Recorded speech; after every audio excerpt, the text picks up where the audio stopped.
Before we get started, I just want you to know that due to family situations, my collection isn't fully displayed. So some of these you'll see stock photos on, but I still have all the figures and it doesn't change my thoughts or my rankings.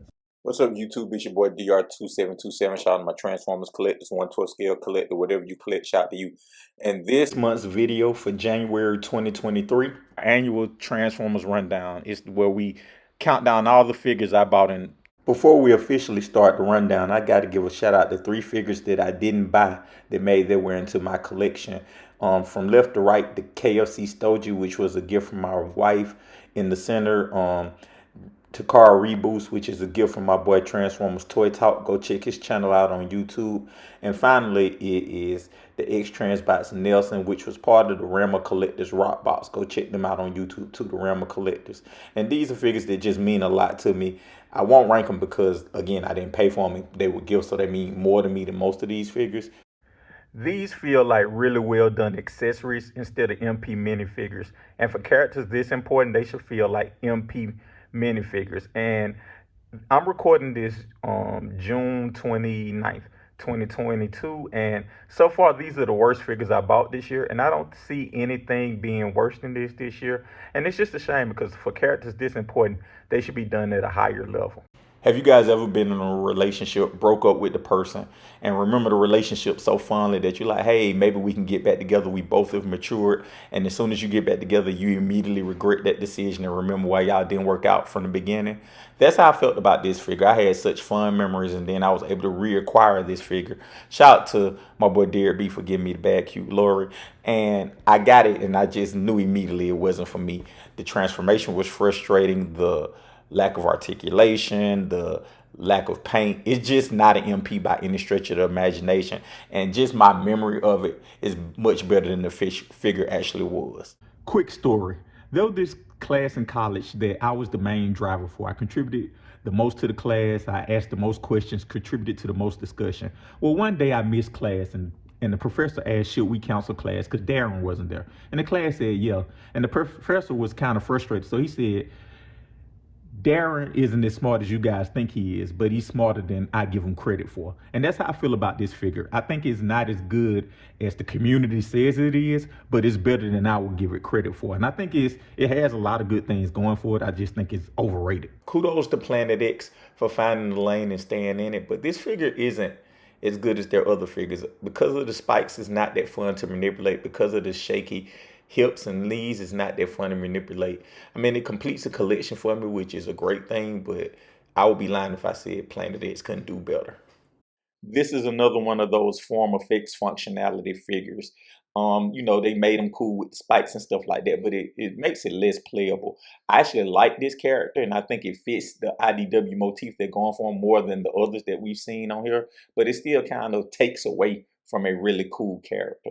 This figure has all the faults of the mold, just like the previous version of Braun. There were no improvements. And though this is the definitive version of the character, this isn't that well done a figure. But since it's such an obscure character, I don't know if we need another version. This figure has no sauce, no swag, no drip, no pizzazz, whatever you want to call it. This figure desperately needed that Fans Toys flavor, and they didn't give it to it. And this is one of them instances where a straight true translation doesn't help at all. Classic figure, had to get it twice. You already know what the score is with this figure. Fans Toys Shrapnel. Another classic figure that I got just to complete a second set of Insecticons. Have no complaints with it. Just continue greatness from Fans Toys. Build, check. Paint, check. Sculpt, check. Materials, check. Articulation, check. I know you're saying, Darren, with all these checks, why is it so far down the list? Well, Kane Toys found a way to take every last ounce of fun out of it. And it's 100% with those add-ons and accoutrements to make them more like stylized and for the combined mode. And it just takes away from the experience. So that's why it's this far down. Side note, this is what Fans Toys should have did with their tapes. This is an accessory that feels like a figure. A solid figure and a smart repaint. This is the space Iron Factory needs to be in. And the problem is when they aren't in this space, it goes all the way wrong. But this is a solid B figure. And as long as they stay in this space, they can compete with anybody. Classic, iconic. This is probably the defining third party figure. This made third party relevant. And it's definitely an MP Hall of Famer. And even after all this time, it still holds up. It's okay to be a one trick pony when nobody else can duplicate your one trick. Takara MP Inferno, I mean, you seen x-transbots release theirs with the backpack. I mean, we all know that this thing is a winner because of the backpack gimmick. And hey, it's still a winner.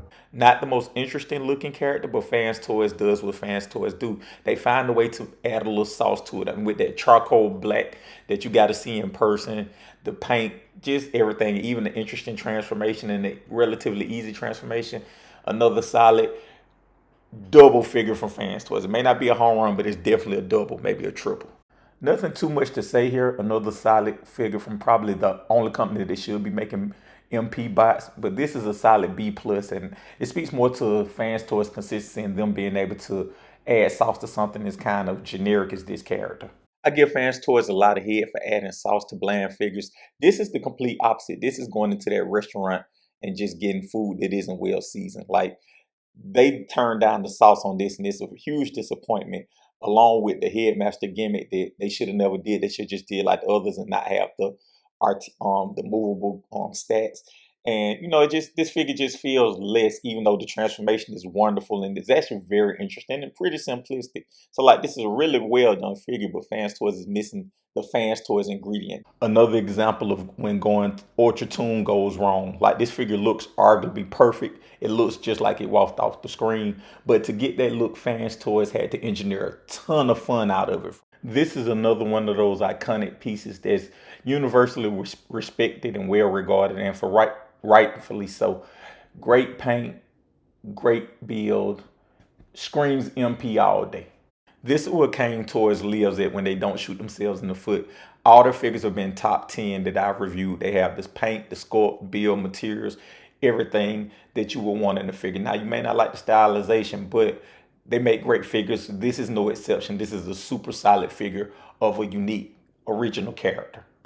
Shout out to Moon Studio for being the smartest person in the room to understand that the community wants new characters, not basically redos of the characters we already have, and to do that in the combiner, where the combiner is just but the bot modes and the train modes are good. Even though the limbs are great and use repeat engineering, the torso bots kind of suck, and the combiner mode is kind of just okay. But you know, overall a decent effort. I mean, this is just the cream of the crop. Of course, it's the cream of the crop price, but it's, you know, true opulence, true grace, true elegance. And it's hard to win. It's hard for non-transformers figures to win figure of the year for me, but this gets really close. It's not going to win it because there's so many good Transformers figures this year, but this is, you know, truly worth the price point. This is probably the closest Fans Toys has got to perfection in the figure. All the things they do well, plus the articulation, but as great as it is, it doesn't have to transform into that much, and you see that theme running throughout this rundown. What does it have to transform into? How hard is it to make it transform into that? So the lack of difficulty kind of knocks this figure down a peg, even though it's such a well done figure. I like this figure more than most, and there's three things that kept this figure from being figure of the year to me.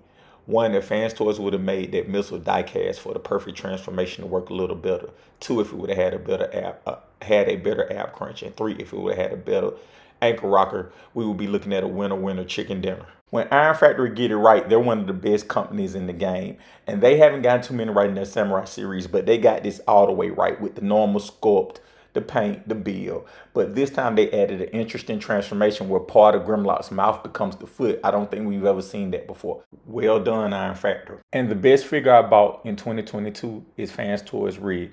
And if you follow me on Instagram, I posted this.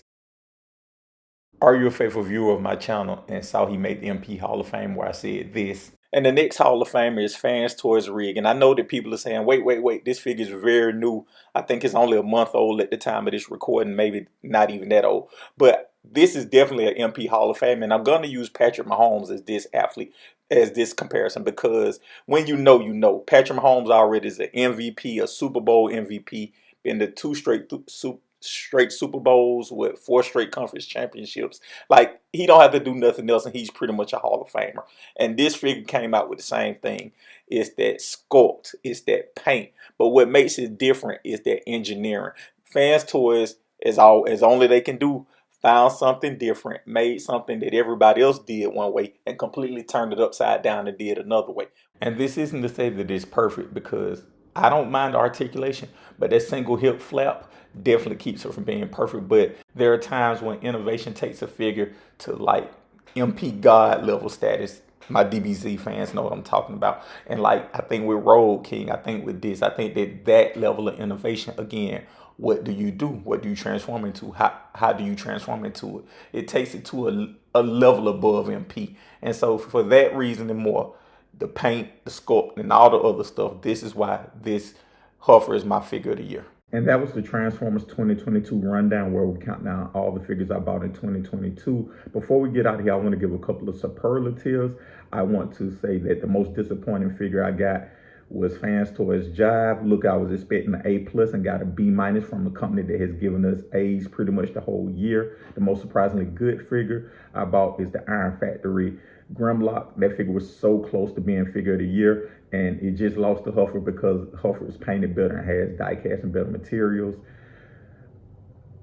Company of the year, I want to give to Fans Toys. That's pretty obvious. They gave us, 11 original molds or 11 figures this year, not including repaints and reissues. And I have a video in March coming where I talk about why Fans Toys should be the only company making MP figures. And they proved my point this year. They stamped their case for that.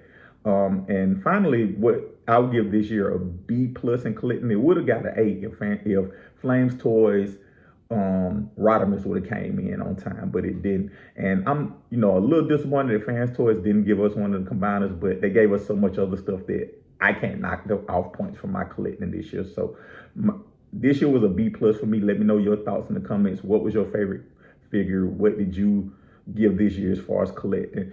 And I want to say Happy New Year to you guys. Thank you guys for just viewing my content as always. I'm very much appreciative of it. I hope 2023 is your best year ever. And one last thing before we get out of here, I have the Hall of Fame nominations video coming out. That's for the MP Hall of Fame, where this year we're going to do something different. We're going to put out a video and have the community pick winners from the nominations they gave last year. So in the comments, just leave your figure that you think should be in the MP Hall of Fame. And we'll tally up the results and have an MP Hall of Fame. That video will be in February, but the nominations video will be out next week.